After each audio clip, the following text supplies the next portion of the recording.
Good morning, ladies and gentlemen, and a very warm welcome to each one of you present virtually in the inaugural session of the 8th International Conference in the Series of Youth 2025 on Envisioning Business for a Better Tomorrow, Innovate, Integrate, Impact.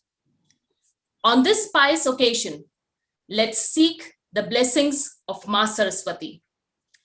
We'll now play the video recording of Saraswati Vandana sung by our PGDM students, batch 2019-21. Rashi Agarwala, Susmita Sena Rajkumari, Vaishali Singh, and Nibisha Sharma. May I have the video, please?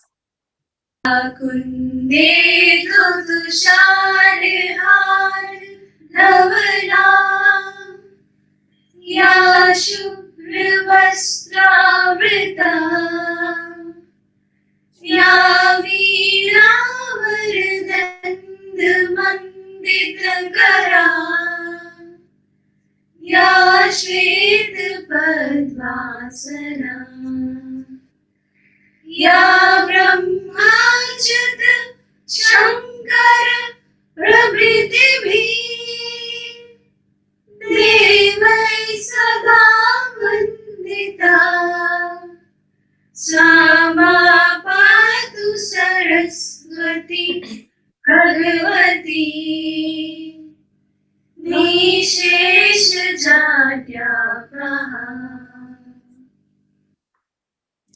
या कुन्दे. Thank you. Jaipuria has established many good traditions, and one of our best practice is to extend a green welcome to our guests. Green welcome is part of the Green Initiative, under which a tree sapling is planted in the name of the guest at the mentioned location, and there is a tracking number assigned to locate it. This practice was introduced 3 years ago at Jaipuria institutions. Till now, the Jaipuria group has planted 4,350 tree saplings at various locations in India. That is Sundarban National Park, West Bengal, Singhbhum, Jharkhand, Sariska Tiger Reserve, Rajasthan, Shimla, Himachal Pradesh, Mahisagar, Gujarat, Harda, Madhya Pradesh, Buxar, Bihar, and Koraput, Odisha. We consider it a very special privilege to extend a heartiest green welcome to Shri Kalraj Mishra Ji, Honorable Governor of Rajasthan, for gracing the inaugural session of the conference. Sir, a tree sapling has been planted in your name at Shimla, Himachal Pradesh.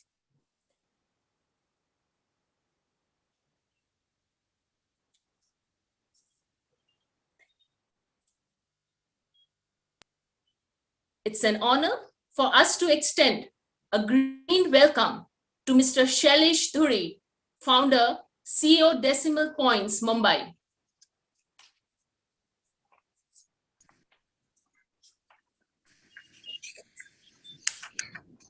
An honor. Thank you. We now extend a green welcome to Mr. Richard Reiki, consultant and board member, KPMG Dubai.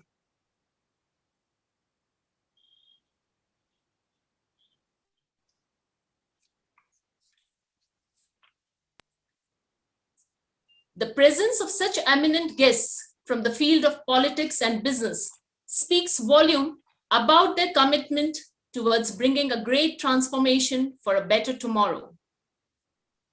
May I now request Shri Kalraj Mishra Ji, Honorable Governor of Rajasthan, to recite Preamble of Constitution and Fundamental Duties. May I request all to please rise for the recitation of Preamble of Constitution and Fundamental Duties.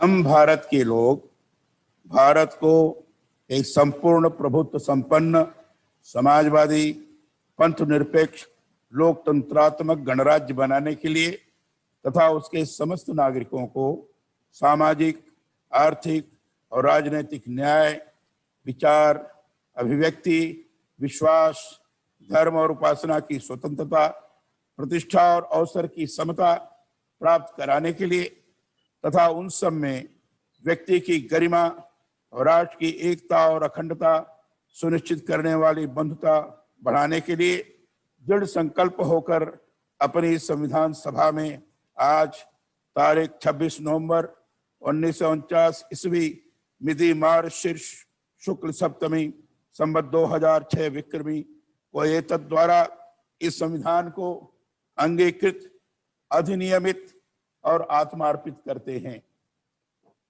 मूल कर्तव्य, fundamental duties.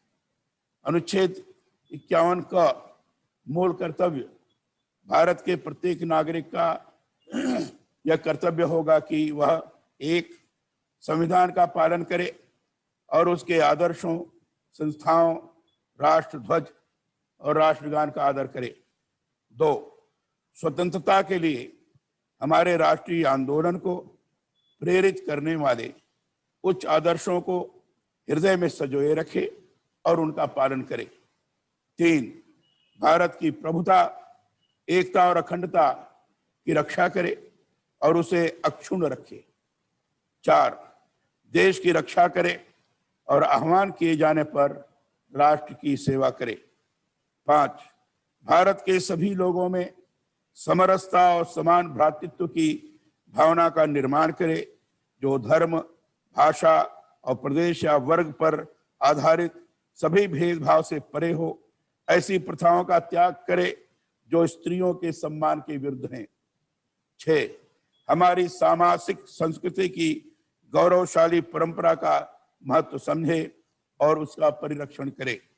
7, प्राकृतिक पर्यावरण की, जिसके अंतर्गत one, झील, नदी और वन्य जीव हैं, रक्षा करे और उसका संवर्धन करे तथा प्राणी मात्र के प्रति दया भाव रखे। 8, वैज्ञानिक दृष्टिकोण, मानववाद और ज्ञानार्जन तथा सुधार की भावना का विकास करे। 9, सार्वजनिक संपत्ति को सुरक्षित रखे और हिंसा से दूर रहे। 10, व्यक्तिगत और सामूहिक गतिविधियों के सभी क्षेत्रों में उत्कर्ष की ओर बढ़ने का सतत प्रयास करे, जिससे राष्ट्र निरंतर बढ़ते हुए प्रयत्न और उपलब्धि की नई ऊंचाइयों को छू ले।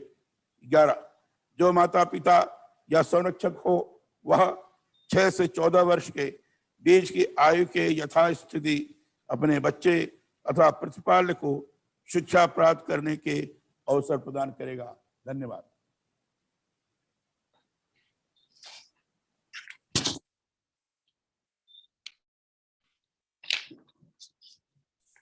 बहुत बहुत धन्यवाद माननीय Shri Kalraj Mishra ji. Now, the world at present is passing through turbulent times. The recent episode of pandemic has pained all of us. We wonder, what has the world come to and where are we headed from here? In the words of George Bernard Shaw, while we ourselves are the living graves of murdered beasts, how can we expect ideal conditions on this earth? This statement is enough to make us realize that we humans are responsible for the present state. This outer state of the world is a reflection of our inner state. Our moral, ethical, and spiritual foundations have become weak. But this is not the dead end. We still stand a chance to sow something new today, that which we wish to harvest tomorrow. As the saying goes, every cloud has a silver lining. Hence, the challenges of today presents a great opportunity. Transformation is both the call of time and longing of our hearts, and youth has a major responsibility to shoulder in making the world a better place. बढ़ती विडंबनाओं से इस जग को कौन उबारे? बढ़ती विडंबनाओं से इस जग को कौन उबारे? इस गंभीर चुनौती को अब युवा शक्ति स्वीकारे. Having said that, it's my privilege to introduce our chairman, Shri Sharad Jaipuria ji. Shri Sharad Jaipuria ji comes from a business family and is chairman and managing director of Guinea International Limited, a textile plant based in Neemrana, Rajasthan.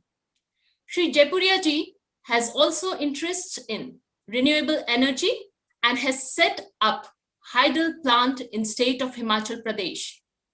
In addition to this, he is chairman of MR Jaipuria Schools, which is managing 30 CBSE schools with 30,000 students, and also runs 4 management schools in name of Jaipuria Institute of Management at Lucknow, Noida, Jaipur, and Indore. He is associated with large number of chambers and associations like FICCI, PhD Chamber of Commerce, Confederation of Indian Textile Industry, and WPO. May I now request our chairman, Shri Sharad Jaipuria ji, to kindly deliver the welcome address. Distinguished chief guest of the occasion, respected Shri Kalraj Mishra ji, Honorable Governor State of Rajasthan, Mr. Richard Reiki, Head and Board Member KPMG Dubai, Mr. Shailesh Dhuri, Founder CEO of Decimal Points Bangalore, Vice Chairman of Jaipuria Group, Shri Shivas Jaipuria ji, Director of the Institute, Dr. Prabhat Pankaj ji, faculty and staff members, dear students, ladies and gentlemen, a very good morning to all of you. It is my honor and privilege to extend heartiest greetings and warm welcome to our chief guest, Shri Kalraj Mishra ji, Honorable Governor, State of Rajasthan, guest of honor, Mr. Richard Reiki, and keynote speaker, Mr. Shailesh Dhuri, in the inaugural session of the 8th International Conference organized by Jaipuria Institute of Management, Jaipur, on the theme, Envisioning Business for Better Tomorrow, Innovate, Integrate, and Impact. We are indeed grateful to Shri Kalraj Mishra ji, Honorable Governor of Rajasthan, for gracing this occasion with his presence, and we all look forward for his address and advice. Shri Kalraj Mishra ji is a scion of Indian polity, a towering personality, and a frontline thought leader. I had the privilege and good fortune of meeting and interacting with him, and I can say with certainty that he has always been a source of inspiration, and his words and his works speak louder than his words. He is better known as a doer and a change maker. It is a matter of great pride and privilege for us that an outstanding personality, a writer, and a visionary, Shri Kalraj Mishra ji, will be addressing us in this conference. Once again, sir, I welcome you in all our humble manifestations.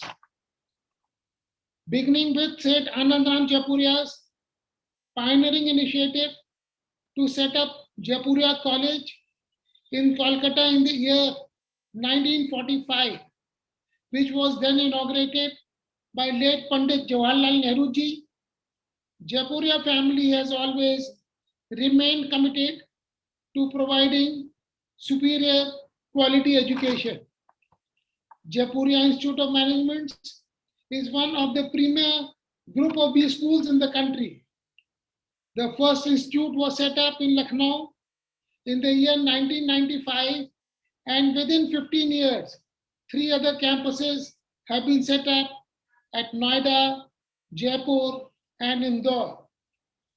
Jaipuria institutes are widely acclaimed and are offering AICTE approved 2-year full-time postgraduate diploma in management programs and doctoral level fellow program in management. Jaipuria campuses at Lucknow, Noida and Jaipur have been ranked among the top 75 among all B schools in India by Ministry of Human Resource Development, Government of India, in its national institutional ranking framework in the country, which also includes all IIMs and IITs. Jaipuria Jaipur campus is only next to IIM Indore, IIM Udaipur in Rajasthan state to make it to the NIRF list. AICT has graded autonomy to our Lucknow, Noida, and Jaipur campus. All our campuses have obtained academic accreditation from NBA, National Board of Accreditation, Government of India, and ranked as Great Place to Work by Great Place to Work Institute. Jaipuria institutes are now aspiring to join the international community of select B schools, and in this regard, we have started our journey for AACS-CB accreditation. Along with the management education, we are also committed to bring high quality school education in towns and cities across India. Today, we have 30 operational schools with 30,000 students in UP, Madhya Pradesh, and Bihar. Some of the cities in which we operate schools are in Lucknow, Varanasi, Patna, Gorakhpur, Ayodhya, Hardoi, and Barabanki. It is our belief that high quality school education should not be limited to only few big cities. I congratulate the entire team of Jaipur campus for selecting the most appropriate theme for this conference. It is indeed the call of the time that we talk about business restructuring and its role in building economy and society. The ongoing health and humanitarian crisis has led to significant macroeconomic uncertainty as well as brought enormous challenges with it. The COVID-19 pandemic has opened our eyes to the new realities and vistas in every sphere of life. It has brought about unprecedented and unimagined scenarios in the history of mankind, making us realize that if we do not honor the call of time, nature has its own way to make it happen. The call of the time is to be aware, alert, agile, anticipate, adapt, and to act according for a prosperous and better tomorrow. In the times of dynamic change and shortening life cycle of products and services, it is important that business reinvent their processes and priorities. The businesses have endured success for long are the ones who have not compromised on their core essentials, be it integrity, accountability, and their commitment towards society and environment. Every crisis has three phases: the emergency, a regression, and finally a recovery. And while the latter phase may seem little smooth sailing in comparison to taking business through COVID-19, it can also be filled with withdrawal, loss, and doubt. This is where we need to keep our acts together and not lose our hearts and minds. As the recovery unfolds, more fundamental and nagging questions may arise. What comes after? What parts of our business and organization will be relevant in the future? What is the new big picture? To address and answer this question, leaders need to focus on three areas. First and foremost is to recognize they are faced with a new broader challenge. Second, they must start recalibrating their teams and processes. And finally, they must start reopening with attention paid to micro details. Herein, looking within would also mean becoming vocal for locals. This is important as the world is simultaneously witnessing the trends in deglobalization, where self-sufficiency will come handy to salvage the economy. Nevertheless, the future looks bright and upbeat with V-shaped recovery predicted for our Indian economy. When we think of tomorrow's businesses, I am reminded of the quote by Horatio Nelson Jackson, an American physician and automobile pioneer, which says, and I quote, "I do not believe you can do today's job with yesterday's method and be in business tomorrow," unquote. The post-COVID world, where physical distancing will continue to be a norm and where life in general would continue on the path of digitization, we cannot continue to do business with a pre-COVID mindset. It is in this backdrop that the theme of 8th International Conference aptly opts to explore the synergetic relationship between business and society. A new kind of business dexterity has to emerge. I am sure this conference is going to discuss and produce some relevant findings which can guide the business of tomorrow. In the coming 3 days, there are going to be several plenary sessions and research papers presentations. I am sure that the key findings and outcomes of these discussions will be shared at various public platforms, and it can start a dialogue in a largest business community about the future of business in the post-COVID world. I conclude my address by quoting Socrates on change. He said, and I quote, "The secret of change is to focus all your energy not on fighting the old, but on building the new," unquote. In the year 2021, we have an opportunity to envision and build the future. I hope and I believe this conference turns out to be a step in shaping the future path for business. Thank you and Jai Hind.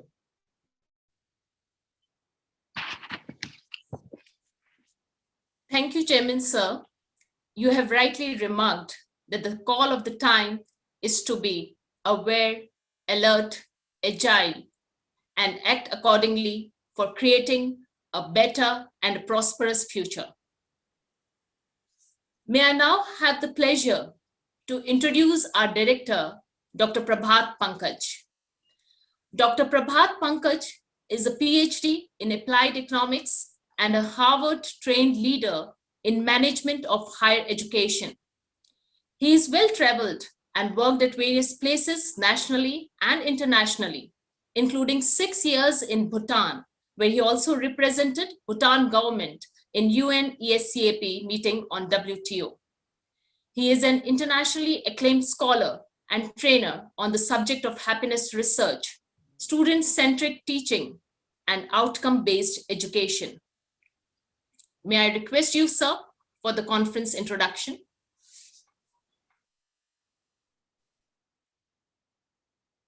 Sir, please unmute yourself. Yeah, thank you, Dr. Prerna. Distinguished chief guest of the inaugural function, Honorable Governor of Rajasthan, Sri Kalraj Mishra ji, Guest of Honor, Sri Richard Rekhi ji, keynote speaker on the theme, Sri Sailesh Dhuri ji, Chairman of Jaipuria Institute of Management, Sri Sharad Jaipuria ji, Vice Chairman, Sri Srivas Jaipuria ji, my learned colleagues of Jaipuria Institute of Management from Lucknow, Noida, Jaipur, and Indore, our dynamic staff members, wonderful students of our great institution, and a large pool of youth joining as attendees from all over the country. Delegates and speakers from India and abroad, members of media, ladies and gentlemen. Good news is that the COVID-19 pandemic has started receding. People are returning back to work. Business is bouncing back.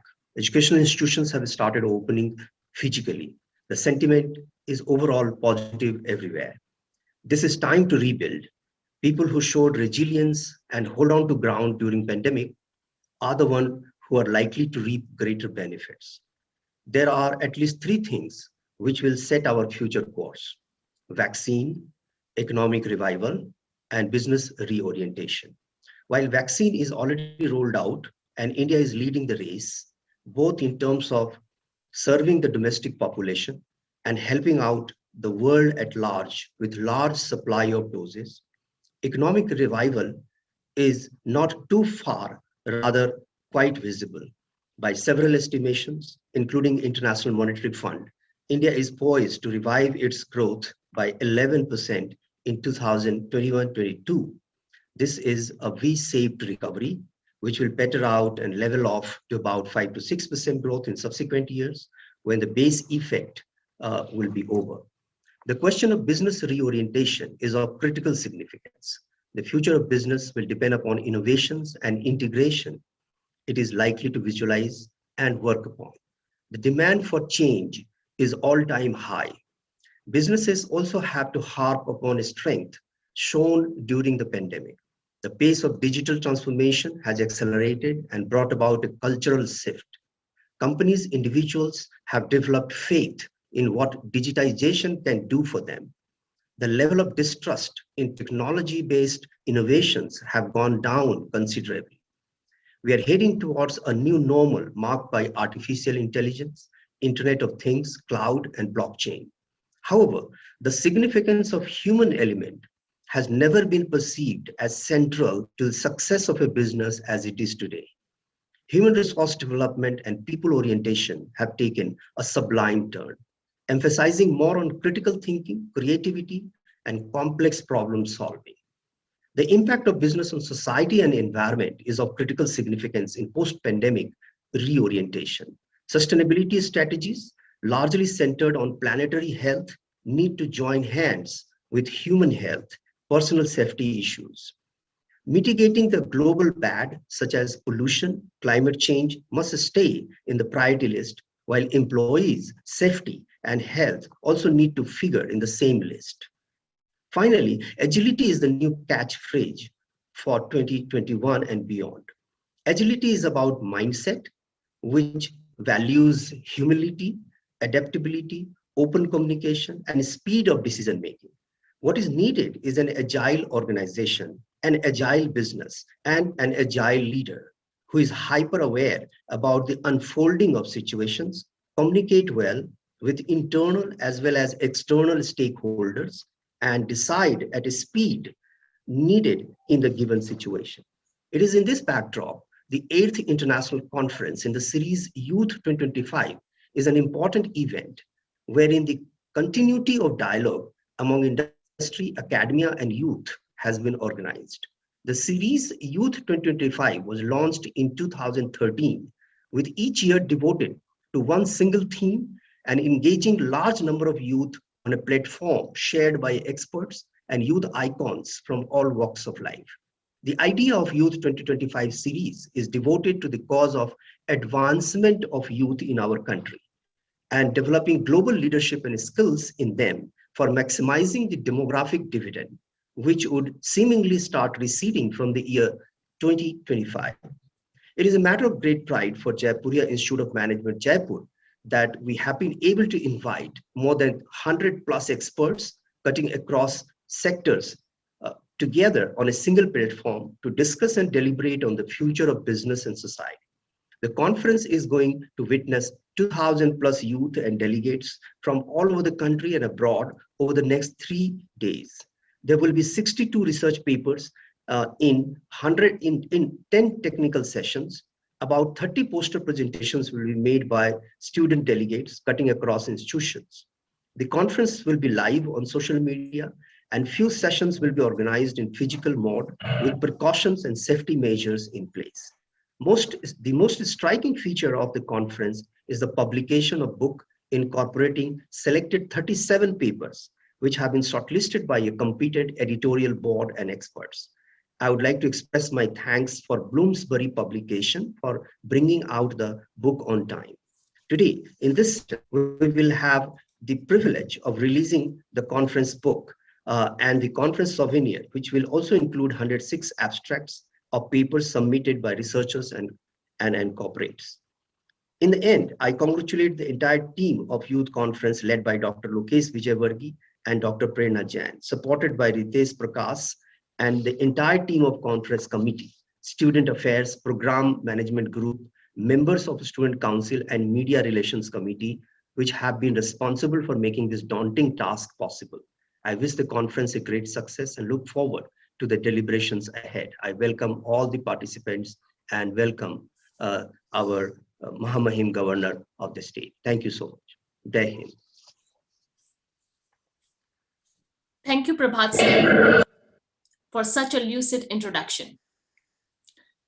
It's my privilege to introduce Mr. Shailesh Dhuri, CEO, Decimal Point Analytics, Mumbai. Mr. Shailesh Dhuri is an alumnus of IIM Bangalore and has to his credit many financial degrees like CFA, CWA, etc.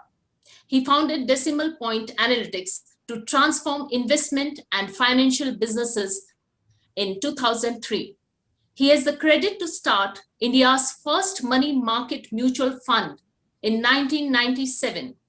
He was a part of a team to start India's first private sector commercial bank and install one of the first chip and pin ATM in the entire world in 1994, and was also instrumental in starting India's first private sector primary dealership in India in 1998. He is mentoring NGOs and educational institutions to solve their operational problems and is also on the working group of Institute of Actuaries of India for Data Analytics. May I now take the privilege of inviting Mr. Shailesh Dhuri to deliver his keynote address. Sir. Thank you very much. I will now share my screen and deliver my keynote address.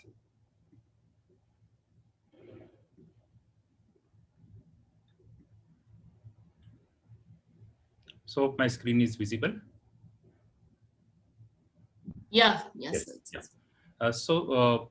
Let me begin by the topic, relevance of the topic. Innovation is thought of as something that has come in recently.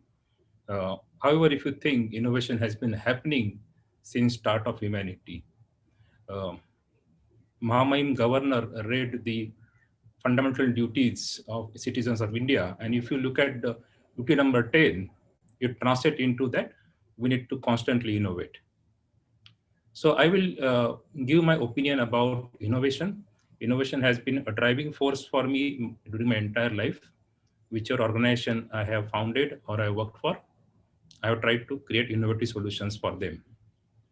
So, and I think innovation is a process. It doesn't depend on an individual corresponding individual. Any organization can do innovation. So, and this is the framework that I use for innovation. So I think of innovation as a sailboat. And what drives the technology is the mainsail. Technology is the wind that drives the innovation. And everybody looks at technology and thinks it is a technology which is driving the innovation.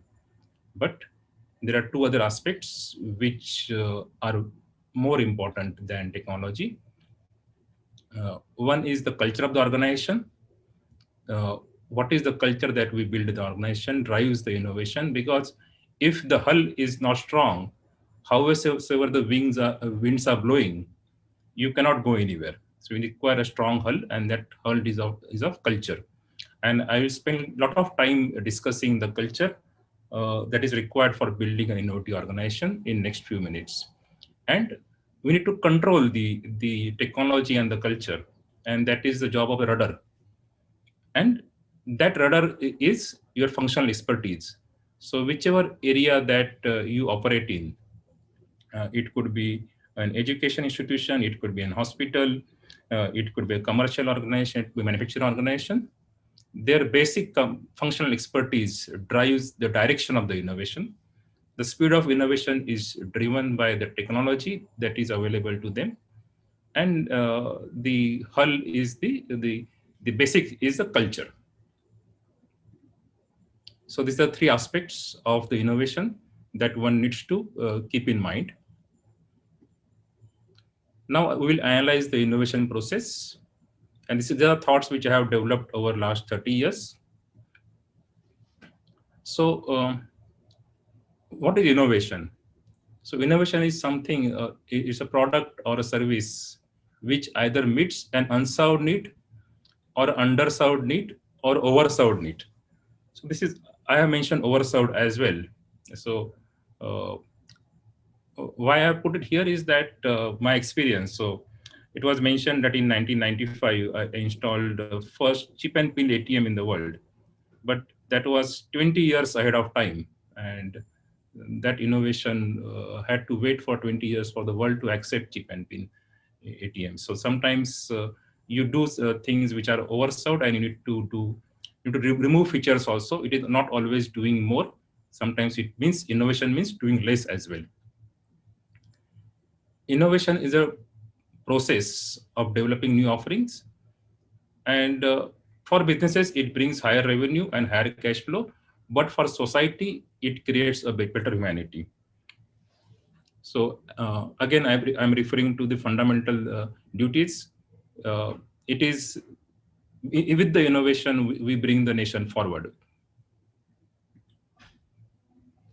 And I mentioned the cultural aspects of the innovation, and now let me go deeper into the cultural aspects. So innovation requires basically a good humanity.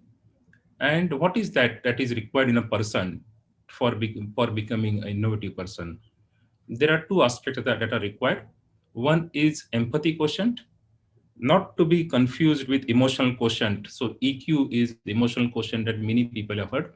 This EQ is different. It's an empathy quotient. You need to be able to empathize with your customers, either current customers or future customers. So you should be able to see their pain points. You should be able to see their needs, even if they are not able to express those needs fully well. And that is required. But just empathy is not sufficient. You can be very high empath. You can understand the problem that somebody is facing, but unless you are able to have another skill, that is systemizing quotient, that is required to be built, that is able to explore, analyze a system, extract basic rules, what to govern the system, and then based on that, construct a new system. So these two skill sets, empathy as well as systemizing, are the driving force for a innovation to continue happening. And both these things are teachable. One can teach in school people how to have better empathy and how to have better systemizing and how to analyze systems as a whole. So this is not that you require to be born an innovator. Anybody can be taught an innovation process, or any company can adopt an innovation process by teaching these skills. So this is what I say. It can be taught, it is to be learned, it can be mastered. So it is the innovation, the process done with the practice, taught, and this will appear within the realms of reality. Why innovation happens is that there are things that are happening which are not to the liking of the people, and COVID brought it very to the fore. Like the lives of the people got really changed in first 6 months of last year, and that is the chance for creating new innovative products and solutions. So what is that step-by-step approach of innovation? So one is understand the unmet needs of the customers, of the people around you. Question the underlying assumptions behind the current offerings, very important. We many times assume that the current reality is the reality that you are going to face forever, but that is not true. The current reality is outcome of either accidents or deliberate decisions taken by various people. And they had made assumptions at that time when they decided based on various parameters. The assumptions could be commercial assumptions could be political assumptions, or assumptions could be just accidental choices. Also, we need to understand what are the technology roadmap that was used when the offering was last created in that particular space.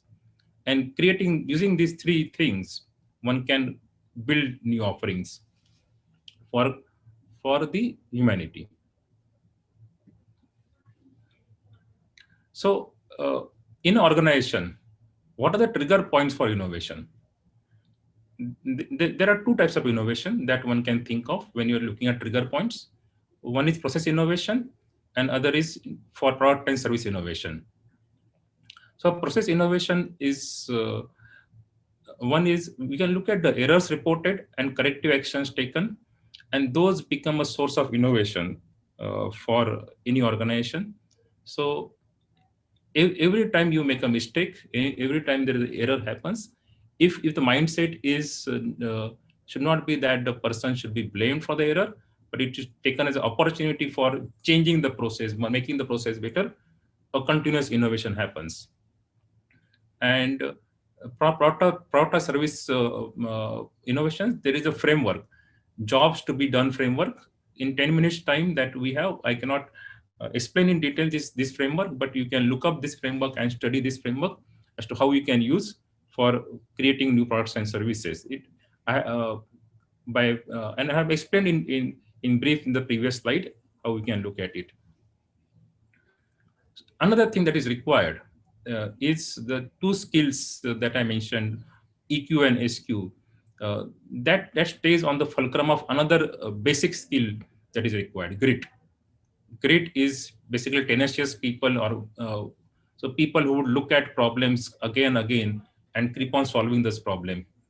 So that is the third, let's say, leg of the fulcrum of innovation that requires to be had.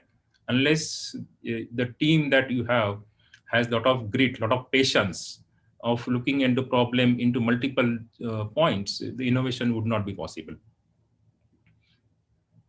So are innovators required to be geniuses? We always think of, oh, look at Apple, Steve Jobs made it a great company. Yes, Steve Jobs made Apple a great company, but are there many other companies who are innovative and they don't have geniuses around to make those happen? Yes. So one can think of immediately 3M, American company, which is very innovative, and they don't have any genius leader or charismatic leader driving them for last 50, 60 years. And each and every, or take an example of, let us say, even Toyota. Toyota doesn't have any genius leaders, but they are innovative products continuously. So we need to get out of the mindset that innovation happens because there are geniuses who are driving those innovations. It is right creativity, it is right level of EQ and SQ and grit that makes it possible. So as long as the organizations build these skills, these are teachable skills, they can become innovative organizations. So what is required for all these things? What is a change in the innovative process requires to be done? So I will just refer here. There are two ways of thinking about any problem. And most of us have a thinking process, which is analogical thinking process. So when COVID happened, people started going back and saying, oh, when was the last time this kind of thing happened? It happened during, let's say, Spanish flu, or it happened during bubonic plague. That is called analogical thinking. It is, and in analogical thinking, you get only incremental changes. If you always try to compare with, let's say, other products in the market, other solutions in the market, you get analogical thinking. It is not bad, but it doesn't get you a big major change. If you want to make a big major change, you require to have first principles thinking, which you go. What is first principle thinking? You go by the rules of the laws of nature as has been understood by everyone, and then see whether this particular service or the product should exist at all or not. And if it should exist, then what features it should have, without comparing for others. And then it becomes analogous thinking. First principle thinking, that this is very important for innovation. And innovation makes a world a better place. It serves humanity. Better products comes in, better services come in for people. So innovation is it ongoing process, or is it one-time process? So do I innovate once, or do I keep on innovating? So innovation is an ongoing process, because consumption patterns and lifestyles keep on changing. If you think, let's say, about 100 years ago, the lifestyle and the consumption pattern that people had was far different than what we have today. And the same thing will happen 100 years from now. Lifestyle that people will enjoy 100 years from now would be far different. And it would be an accumulation of all the innovations on day-to-day basis that all the organizations would bring, that would make the life better. So in summary, innovation requires unique skills of mix of culture, skills, and behaviors. And what are the behaviors that are required? That is EQ, SQ, and grit. And innovation is possible, required for better future of humanity. And as to repeat, even our constitution says that for making India better, you need to be innovative. I would thank you for your attention and stop my presentation here. Thank you very much. Thank you, Shaileshji, for very beautifully explaining the importance of innovation and how we can make innovation possible in our organization. Thank you. Mr. Richard Reiki is the guest of honor of today's function. Mr. Richard is the consultant and board member KPMG Dubai and is the former CEO of KPMG in India, where he was a member of the global board and council of KPMG International. He has over 38 years plus experience in consulting and professional services and has worked in Arthur Andersen, Ernst & Young, and KPMG, where he has spearheaded the firm in various capacities. He is a qualified chartered accountant. He mentors the startups and young professional in consulting and is also associated with a non-profit organization focused on education for the underprivileged and senior care. He is admired for his clinical approach towards corporate governance and enterprise risk management. Mr. Richard is affiliated with leading business enterprises, domestic and worldwide, and is also an active member of diverse industry associations and trade bodies. May I request you, sir, to deliver your address.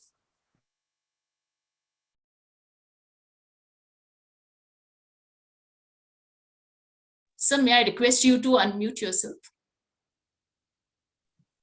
Sorry about that. Thank you, Prerna. Shri Kalraj Mishra ji, Honorable Governor of Rajasthan, Shri Sharad Jaipuria, Dr. Prabhat Pankaj, Mr. Shailesh Dhuri, Shri Srivat Jaipuria, and Lokesh Vijayvargi. It is my privilege to be invited by you, and I want to thank the institution and I want to thank everybody for bringing me here. And I would like to compliment you on one thing, on the green initiative which you started. I think it's a fantastic initiative, and I keep wondering why people giving flowers, and you have actually, there are a few other organizations which do it, but doing this planting of the trees is fantastic. I think we all can learn. I think there's a good message for everybody in this, and I would like to compliment you for that. Secondly, I think the theme of this conference is so relevant today. Innovate, integrate, impact. I mean, I don't think could have got a better theme, because we're all just coming out of the COVID. We're not coming out of COVID, actually, we're just moving on. I mean, life is, we just can't keep ourselves constant, and we need to, I would say, rebound in many ways. And I think the conference is good. And I'm sure some great ideas will come out, which can be shared with the country, with business leaders, and I think which will benefit the world. I think India is now a place where I think innovation can start. And we had Shailesh actually give a lot of ideas. And I was really impressed by knowing that you're the first guy who invented that ATM pin. Many times these ideas come before their time, and but compliments to you, sir, for doing what you did.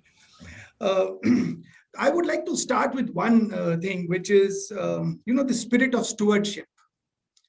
The spirit of stewardship is where we hold everything in trust, because we have to pass it on to the next generation or to the next set of people who will come there. And I think for all the students and the faculty and staff who are listening here, I don't think we should lose this in the humdrum of life, in our pursuit to become great, in our pursuit of getting up there, because it's very important to take something which you hold in trust and then hand it over to the next generation, next set of people better than what you got it. About 15 months ago, who would have considered that competencies like crisis management, agility, reimagining cost, workforce resilience, cash flow management, innovation would take such critical stage as what it is today? It is the most important thing today. Agility, we heard it a number of times from a number of speakers, and I can tell you it is today the survival. If you're not agile, you have no part in this new world. The world is changing very fast today. Technology has overtaken all our lives, and I completely agree. It's not just about technology, but technology has become so pervasive into everything that we do. And the pace of change is unimaginable to what it is done. And people who are stuck and are rigid in their processes, this is my way of looking at it, they will not come out in the post-COVID era. They will not come out. I would like to take you back to the internet age, when internet first came, and how many companies did not come out through that internet age. So the companies which adapted came out and successful and did very well. We saw the birth of, the whole industry like Apple and Facebook and everything else which came during that period. Those are the new age companies which came, and today they dominate the world. And so industry has become more complex. So are the needs of business. Business has become very, very complex today. Having this opportunity for the last 3 years working across Dubai and India, and one has seen how the global businesses get done, I can tell you it's really complex. And one has to understand this, and one has to see how one can use innovation, technology, new business models to actually deal with the situation. The one important point I want to put out here is the customer has changed. So all businesses need to ask themselves a simple question: have we changed? If the customer has changed, have we changed? And it's very important. For me, the way I look at it is COVID-19 is an opportunity. Remote working has become the order of the day. We all spoke about remote working. We spoke of work from home. We were trying to implement it. But when a crisis comes, everything gets thrown. Educational institutions, I know I've spoken so many times on Industry 4.0, what impact it has on education. And I was telling the education, please change. This was before COVID, let me tell you. I said, this is the new order. You will perish if you don't change. And I want to give you one simple example, and I would just want to leave this thought with all of you, is when the earlier SARS crisis came, the universities in Singapore actually went on to online because they couldn't do offline teaching. And what the government did was they made it mandatory that in a year, so many weeks would be spent on online. It was mandatory. So when this crisis came, they were able to switch over. So I think we should not lose the cutting edge that we have got. Even if it comes back to offline, we should not lose this online advantage and the investments that you have made in bringing, doing the education. So I just thought I'd leave that one thought with you. We need to adapt ourselves to this new world. We need to have infinite mindsets. If you have an infinite mindset, the opportunity is huge. And I can tell you, all of us are going to come out of this crisis, or many of us are going to come. Some of us are not going to come out. Let's be honest about it.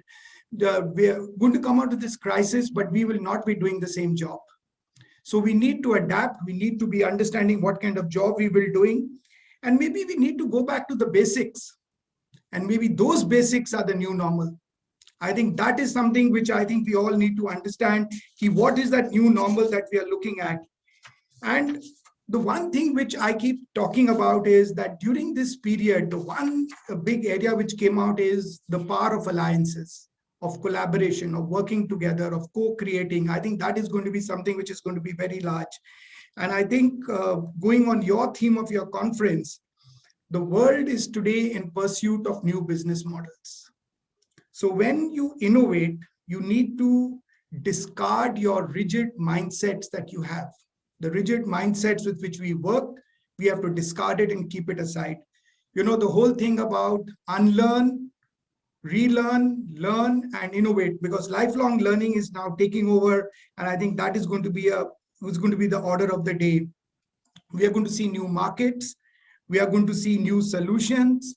We will need to reinvent ourselves. And as we reinvent ourselves, we have to have a mindset with an opportunity in diversity mindset, opportunity in adversity mindset, opportunity in adversity mindset we need to have. We need to pick up some of the weak signals which are there. For example, new business models. Entrepreneurship is also going to become big now because jobs are a challenge. I think the students, whoever are listening here, I think we need to get into entrepreneurship. We need to understand how we can build our own businesses and see how we can, and there are a lot of success. Actually, I'm working with the startups. It's a very exciting space to be in. Let me tell you, new ideas, new white spaces being looked at. And the biggest industries that have got hit, I call them the depreciating industries, which is the hotels, the travel, the airlines. They have been hit because you don't buy a ticket, it's gone. You can't get the sale back. So I call them depreciating industries. And I think there has to be a lot of effort made by government, civil society, business, to see how we can revive these industries and bring them back, because they're a big employer of people, and how do we get them back? And when we talk of integrate, and as we look ahead, focus will also have to be on advanced healthcare systems, low-cost borrowing, affiliate marketing. How do we actually do this alliance and affiliate marketing? Better work-life balance, reduced travel, of course, which is becoming their web-based meetings, data science, artificial intelligence, machine learning, the entire new technologies are overtaking our lives. How do we actually move?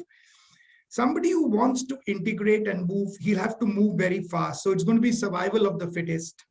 Looking for alliances, how do we look at them? Automated processes, web-based applications, agility will be the key. I've already said it and I'll say it again. Quick learning and quick action and financial innovation is going to be the order of the day. There is going to be transformation. Prerna, you said 2-3 times about transformation. Transformation is already taking place on the online education system. We can see e-commerce transforming in a very big way. We can see the digital platforms now coming. Today, we are doing this meeting on a digital platform. These platforms was always there, but it was never used. COVID forced us to use these platforms, and so much of innovation is happening on these platforms as we talk. And then, of course, mobile and internet have become most important. Today, one of the biggest assets or the biggest things we all need is Wi-Fi. If we don't have Wi-Fi, if I didn't have Wi-Fi, I could not be on this call, or many of us could not have been on this call. So Wi-Fi has become a very important commodity. Impact is what? We are moving from shareholder value to stakeholder value. We've spoken about it. I'm not saying we're not, because I've been involved in corporate governance. We keep talking about it. But today we are talking about create new ways to address societal needs through mainstream business. How are we dealing with the society, the less fortunate of society? How are we actually working with them? And then also, how do we transform to bring large sections of society onto this journey that we are all embarked upon? The other important thing that has come up on the impact is the well-being of people, of staff, of partners, of business partners, and how do we work? How do companies work with employees, with business partners to co-create? Co-creation has become, this is a word you'll keep hearing again and again. Co-creation has become a big item. And I think businesses need to ensure the safety and well-being of their employees. Very, very important, because mental health has become a very big challenge, and we should not underestimate the impact it's had on people. And we should be empathetic towards it and actually work how we can contribute to society through helping through this. And of course, the biggest impact is going to be, in the real sense of the word, how do we build sustainable businesses? Because we need to build sustainable businesses which do not get rocked. I just thought I'll give you a few examples of, in this crisis, some shining examples. Microsoft, because it went into cloud, Azure became, I mean, they got millions of people who could actually come onto this platform, and the business has been booming. Amazon hired additional workers to cope with their demand. PayPal brought new capabilities of contactless payment. Contactless, nobody wants to give their credit cards now. So how do you get contactless payments? New startups have started in it. In fact, I've invested in a startup which has a contactless payment. Video conferencing has become the norm of the day. So the kind of work from home, video conferencing has become very important. And there are many other examples. I do not want to get into it. But what was common in all of this was they were quick to respond. Not only they accepted the new normal, they embraced it, updated their business models to tailor and suit the crisis needs, and innovation was at their core. So people innovated and came with new models. It is not, in the words of Charles Darwin, it is not the strongest of the species who survives, nor the most intelligent. It is the one that is most adaptable to change. And I think this is going to be very important. So people need to work out some of their clear exit strategies of how they're going to get out of this lockdown. No one size fits all. Everybody will have to work on their own business plan. One of the other items which came out was that the crisis as a defining leadership moment is very important. I would like to end my talk now by just the last quote from Helen Keller. Character cannot be developed in ease and quiet. Only through experience of trial and suffering can the soul be strengthened, ambition inspired, and success achieved. Thank you very much. Thank you, sir. Thank you for highlighting the spirit of stewardship, going back to basics and disregarding rigid mindsets. Ladies and gentlemen, the much awaited moment has arrived. I take the privilege and honor to introduce Shri Kalraj Mishra Ji, Honorable Governor of Rajasthan. 1 जुलाई 1941 को उत्तर प्रदेश के गाजीपुर जिले के सैदपुर के मलिकपुर गांव में कृषक परिवार में जन्मे महामहिम राज्यपाल श्री कलराज मिश्र जी का व्यक्तित्व प्रेरणा देने वाला है। वह प्रखर चिंतक, लेखक और आम जन के कल्याण की सोच को व्यवहार में क्रियान्वित करने वाले देश के प्रमुख व्यक्तित्वों में से एक हैं। राजस्थान से पहले वह हिमाचल प्रदेश के राज्यपाल भी रहे हैं। अपने राजनीतिक करियर की शुरुआत उन्होंने 1963 में राष्ट्रीय स्वयंसेवक संघ के प्रचारक के रूप में की। देश में भारतीय जनता पार्टी की स्थापना में जिन प्रमुख व्यक्तित्वों का हाथ रहा है, उनमें श्री मिश्र जी की भी महती भूमिका रही है। वह भाजपा के संस्थापक सदस्य रहे हैं। वर्ष 1977 में श्री कलराज मिश्र जी उत्तर प्रदेश में जनता पार्टी के चुनाव संयोजक बने। 1978 से 2012 के दौरान वह 3 बार राज्यसभा सदस्य रहे। वह रक्षा मामलों की संसदीय समिति, लाभ के पद पर संसदीय समिति अध्यक्ष, अधीनस्थ विधान समिति तथा राज्यसभा उपाध्यक्षों के तथा लोकसभा अध्यक्ष पैनल भी रहे हैं। 1980 में भारतीय जनता पार्टी के निर्माण के बाद उन्हें भाजयुमो का राष्ट्रीय अध्यक्ष बनाया गया।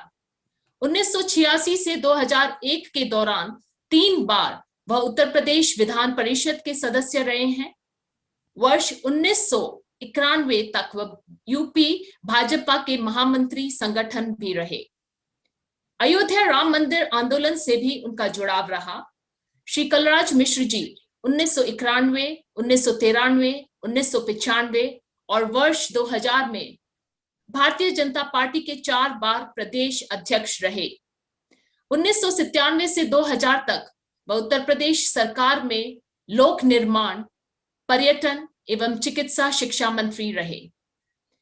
2003 में उत्तर प्रदेश के तथा 2004 में वह दिल्ली, राजस्थान के भाजपा प्रभारी रहे। 2006 में राज्यसभा सदस्य निर्वाचित हुए। 2010 में भारतीय जनता पार्टी के राष्ट्रीय उपाध्यक्ष बने। 2014 में देवरिया लोकसभा सीट से सांसद बनकर प्रधानमंत्री श्री नरेंद्र मोदी जी के पहले कार्यकाल में केंद्रीय सूक्ष्म लघु मध्यम उद्योग मंत्रालय के केंद्रीय मंत्री भी रहे।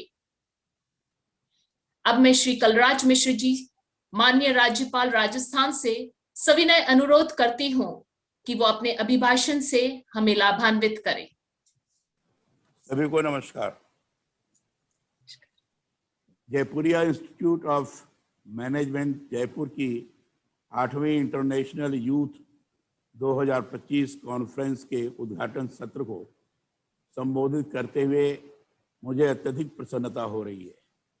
जयपुरिया इंटीग्रल एजुकेशन सोसाइटी के chairman Shri Sharad Jaipuria ji, vice chairman Shri Vats Jaipuria ji एवं Jaipuria institute of management Jaipur के डायरेक्टर डॉक्टर प्रभात कुमार पंकज को मैं envisioning business for a better tomorrow इस प्रासंगिक विषय पर हो रही है यूथ कॉन्फ्रेंस के लिए बधाई देता हूँ।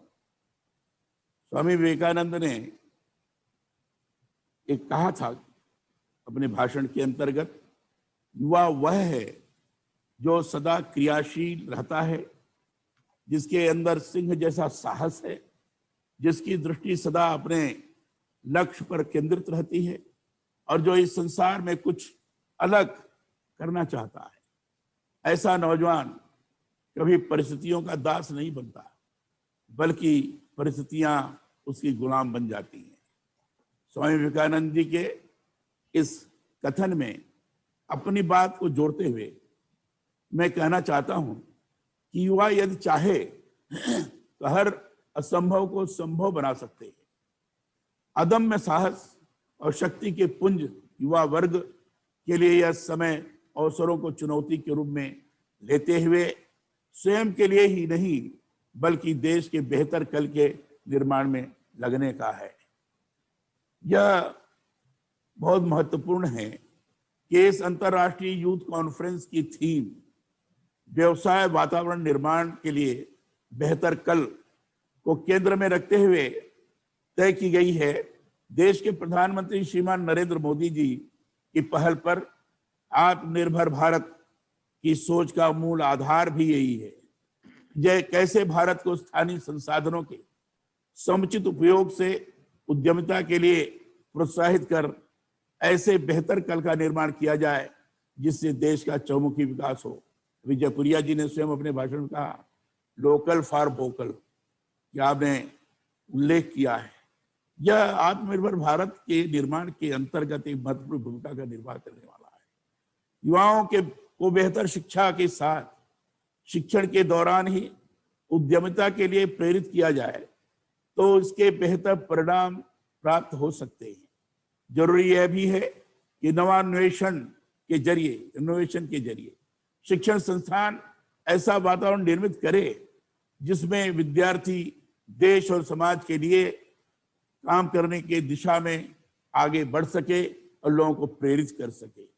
मुझे ये जानकर प्रसन्नता हुई है कि शरद जयपुरिया जी राजस्थान से जुड़े हुए। राजस्थान उद्यमियों की धरा है। देश भर में उद्योग धंधों में राजस्थान के लोगों की ही प्रमुखता है। राजस्थान के कारोबारियों ने पूरे विश्व में अपने कौशल और सूझबूझ की गहन व्यावसायिक दृष्टि से विशिष्ट पहचान बनाई है। मैं गया हुआ था, अभी जैसलमेर में है कुलधरा, और उस इलाके में घूमा था मैं, तो मुझे लोगों ने बताया यहाँ पालीवाल और गोयल, ये दो समाज के लोगों ने विश्व के अंतर्गत जाकर, विश्व में जाकर बड़े बड़े उद्योग धंधे स्थापित किए और बड़े संपन्न लोगों में गिने जाते रहे।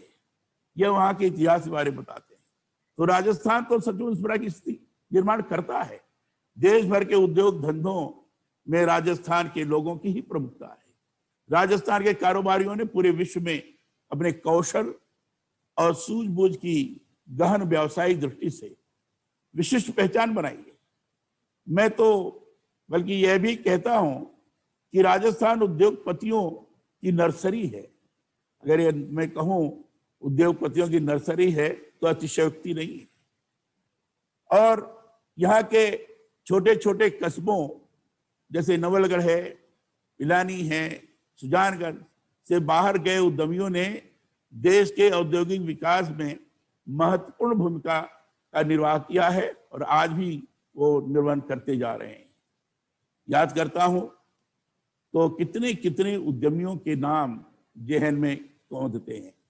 लक्ष्मी निवास मित्तल, कुमार मंगलम बिरला, किशोर बियानी, अजय पीरामल और राहुल बजाज जैसे उद्योगपति देश को राजस्थान ने ही दिए।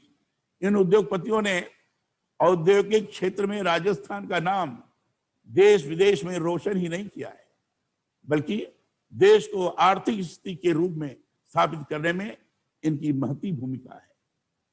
कोविड-19 महामारी ने वैश्विक अर्थव्यवस्था को पूरी तरह से प्रभावित किया है। सामूहिक स्तर पर हम अभी जिस युग में हैं, उसकी जटिलताओं पर पूरी तरह से काबू पाने की हमारी कल्पना सीमित है, और जब इस तरह की आपदाएं आती हैं, तभी कठिन परिस्थितियों में हमारी पहचान होती है। उद्योग व्यवसायों पर कोरोना का बहुत विपरीत प्रभाव पड़ा है। अभी हमारे सम्मानित श्री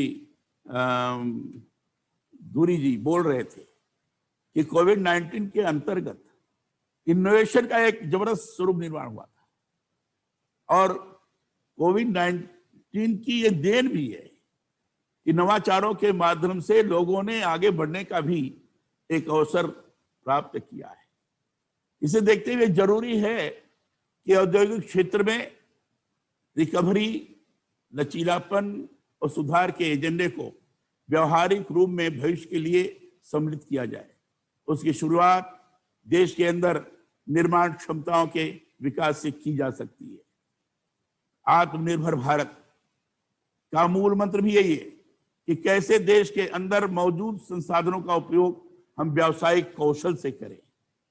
उपलब्ध उत्पादों के कच्चे माल के उपयोग के साथ ही जरूरी यह भी है कि देश प्रमुख अंतर्राष्ट्रीय कारकों तथा समूहों के साथ अच्छे संबंध बनाए।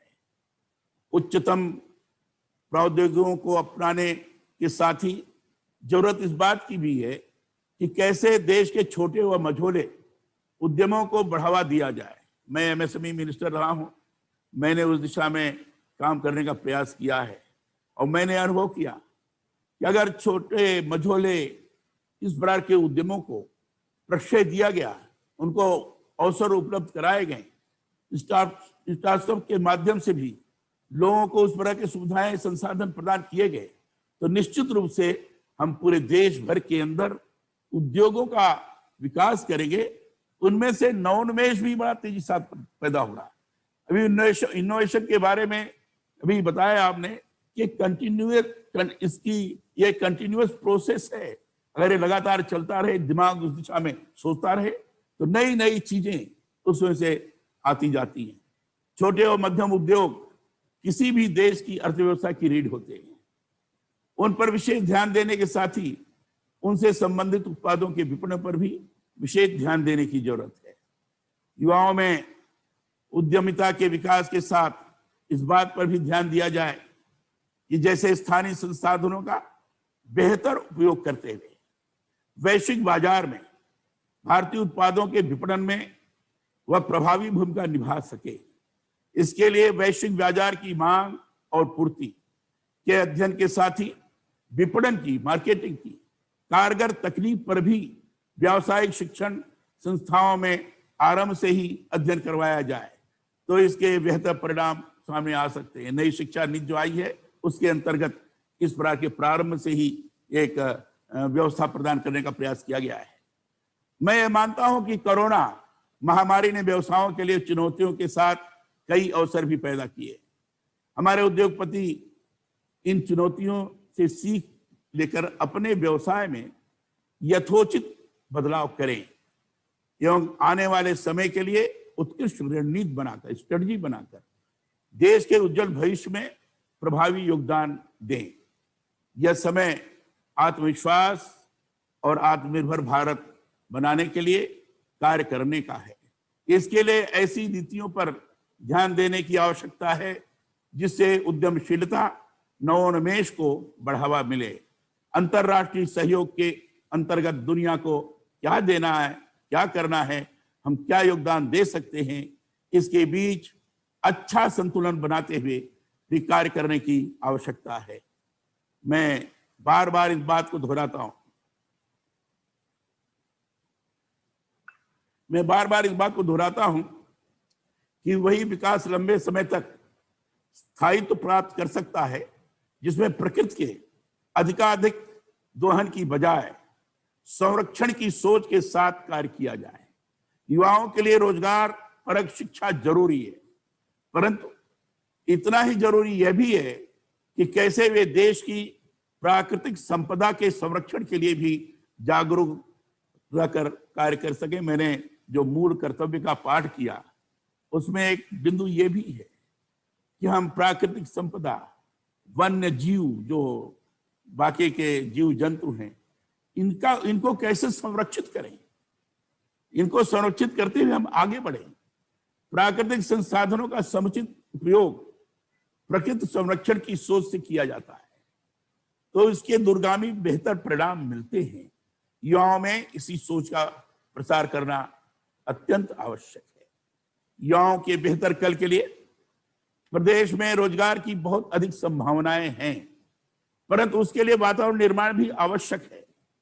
यहाँ औद्योगिक क्रियाकलापों और रोजगार सृजन में लघु उद्योग क्षेत्र की अभी भी महत्वपूर्ण भूमिका है। देश में सीमेंट का सबसे बड़ा उत्पादक राज्य राजस्थान ही है। अन्य क्षेत्रों में भी स्थानीय संसाधनों के उपयोग से संबंधित बृहद एवं मध्यम श्रेणी के निवेश की अत्यधिक संभावनाएं हैं। इनमें ऑटोमोबाइल क्षेत्र प्रमुख है। इस क्षेत्र में होंडा, सेल और अशोक लीलैंड प्रमुख कंपनियां अभी कार्य कर रही हैं। माइको, बॉश, फेडरल मुगल और जापानी आनुषंगिक इकाइयों का समूह राज्य में अन्य प्रमुख ऑटो पुर्जों के निर्माता हैं। इसी तरह अन्य क्षेत्रों में भी संभावनाओं की तलाश कर उन पर ध्यान देने की जरूरत है।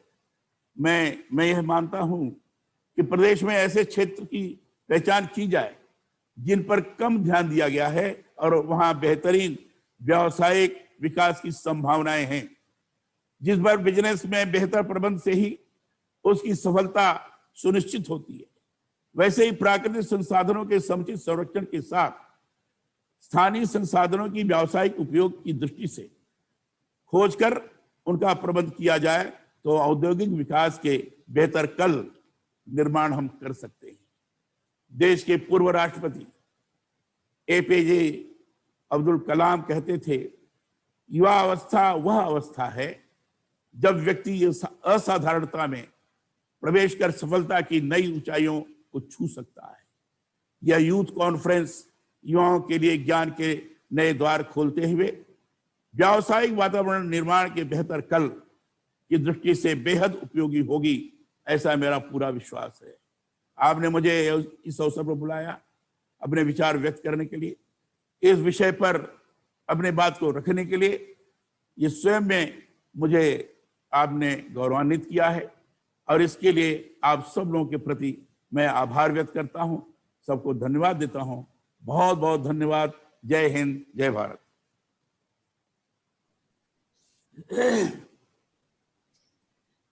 बहुत बहुत धन्यवाद श्री कलराज मिश्र जी। आपके आशीर्वचन युवाओं और व्यवसायों में उद्यमशीलता, इनोवेशन, प्राकृतिक संपदा को संरक्षित करने का जो संदेश दिया है वह वाकई देश के उज्जवल भविष्य बनाने में प्रभावी योगदान दे सकते हैं। और हम यही चाहते हैं कि हर एक भारतवासी अगर आपके दिखाए हुए मार्ग पर चलेंगे तो भारत का जो आने वाला भविष्य है वह फिर से सुनहरा होगा और भारत विश्व में अग्रसर होते हुए अब नंबर 1 पर फिर से स्थापित होगा। Now we have amongst us our young and dynamic Vice Chairman, Shri Shrivats Jaipuria ji.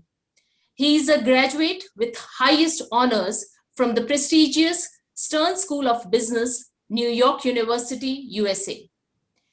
Jaipuria has emerged as one of the foremost players in the education sector in India under his leadership. Shri Shrivats Jaipuria ji is also the Executive Director of Guinea International and Chairman of CII Regional Committee on Education.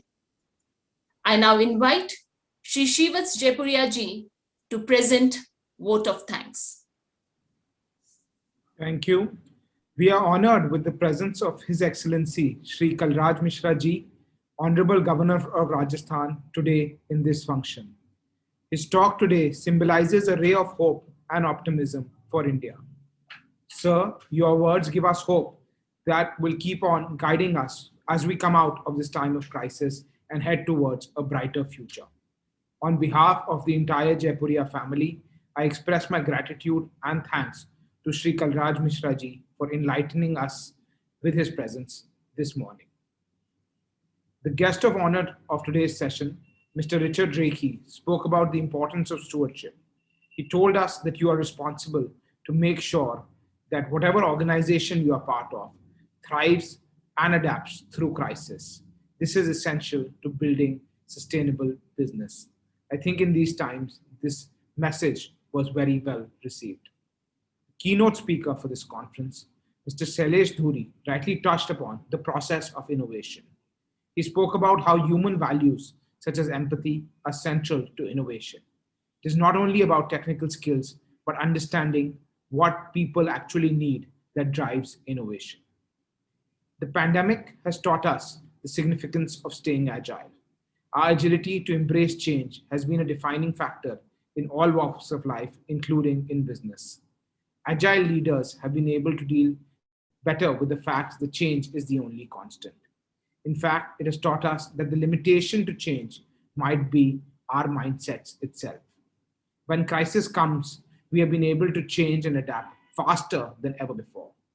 As we face the next set of challenges, be it environmental change or social development, this crisis has taught us that we must not wait for the next crisis to appear before we start to change. As we gradually come out of crisis time and life has started to return to normal, it is important that we stay agile and remember the lessons that we have learned during the last 12 months. I thank and congratulate our faculty, staff, and students who have braved the entire crisis and stood like a rock in terms of making the continuity of learning and teaching go on. The lessons that we have learned during this time as an institute will serve us well throughout our lives and our careers. I appreciate the efforts of the organizing team of this conference led by Dr. Prabhat Pankaj, Dr. Lokesh, and Dr. Prerna, and the great pool of speakers that have spoken in this inaugural session and will speak throughout the next 3 days. I thank all the delegates, dignitaries, students, members of media and attendants for their presence during this conference. I'm sure that the subsequent sessions of this conference will bring about great insights on this theme of the conference and help in the learning of students, businesses, and policymakers alike. I once again thank the Honorable Governor, Shri Kalraj Mishra ji, for sparing his valuable time with us this morning and afternoon. Thank you and Jai Hind. Thank you, Shivats ji. I would like to conclude the inaugural ceremony with the words of poet Gopal Das Neeraj. वक्त को जिसने नहीं समझा उसे मिटना पड़ा है। वक्त को जिसने नहीं समझा उसे मिटना पड़ा है। बच गया तलवार से तो फूल से कटना पड़ा है। बच गया तलवार से तो फूल से कटना पड़ा है। क्यों न कितनी ही बड़ी हो, क्यों न कितनी ही कठिन हो, हर नदी की राह से चट्टान को हटना पड़ा है। आने वाला कल खोज रहा है इंसानियत, कह रहा है जग गई इंसानियत तो आलम बदलकर ही रहेगा। जग गई इंसानियत तो आलम बदलकर ही रहेगा। जल गया है दीप तो अंधियारा ढलकर ही रहेगा। Thank you. May I now request all to please rise for national anthem.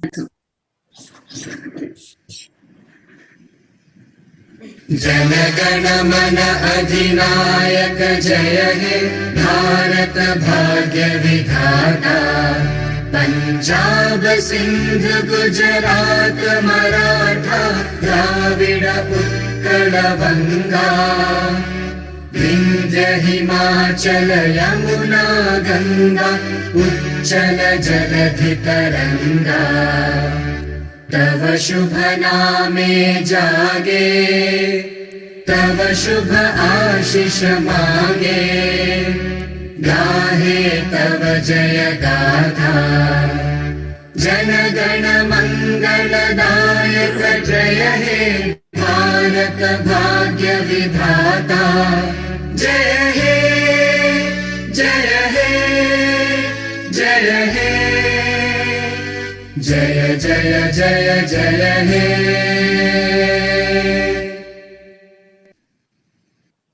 जय